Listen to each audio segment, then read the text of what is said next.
Story junction.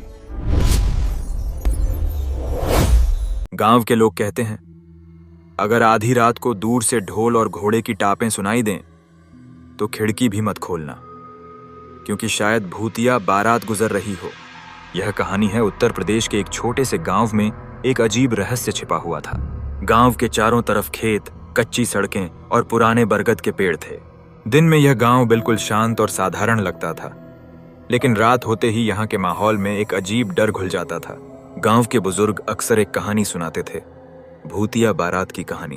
वे कहते थे कि हर साल एक खास रात को आधी रात के बाद गांव के बाहर वाली पुरानी सड़क पर भूतिया बारात निकलती है। ढोल नगाड़ों की आवाज आती है, घोड़े की टापें सुनाई देती हैं और दूर से बारातियों की परछाइयां दिखाई देती हैं। लेकिन जो भी उसे देखने की कोशिश करता है वह या तो बहुत डर जाता है या फिर कभी उस रास्ते पर जाने की हिम्मत नहीं करता।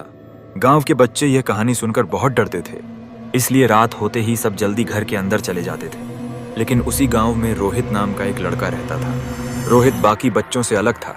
वह बहुत जिज्ञासु और निडर था। उसे भूत प्रेत की बातों पर बिल्कुल विश्वास नहीं था। एक दिन शाम को वह अपने दोस्तों मनीष और दीपक के साथ गांव के चबूतरे पर बैठा था। मनीष ने कहा, आज वही रात है जब भूतिया बारात निकलती है। दीपक ने तुरंत डरते हुए कहा, मेरे दादाजी ने कहा है कि आज रात घर से बाहर मत निकलना। रोहित हंसते हुए बोला, तुम लोग भी ना, ये सब सिर्फ कहानियां हैं, भूत वूत कुछ नहीं होते। को मनीष बोला, अगर इतना ही भरोसा है तो आज रात जाकर देख लो।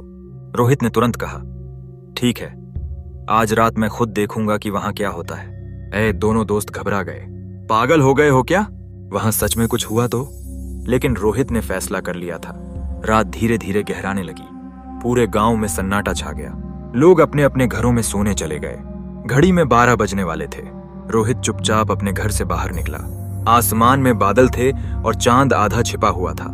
ठंडी हवा चल रही थी। वह धीरे धीरे गांव के बाहर वाली पुरानी सड़क की तरफ बढ़ने लगा।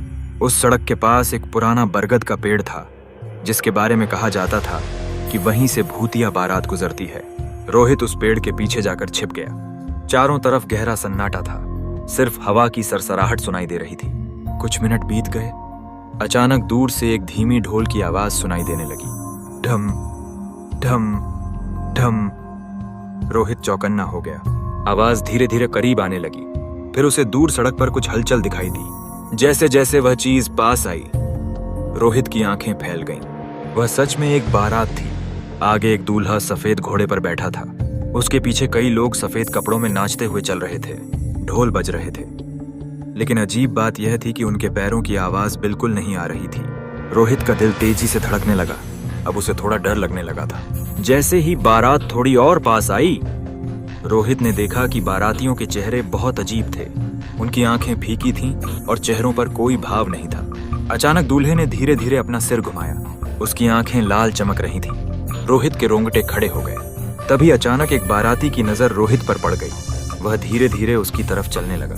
रोहित का गला सूख गया। फिर अचानक ढोल की आवाज और तेज हो गई। जैसे ही वह बाराती कुछ कदम और आगे बढ़ा, रोहित डर के मारे पूरी ताकत से भागने लगा। वह बिना पीछे देखे भागता रहा।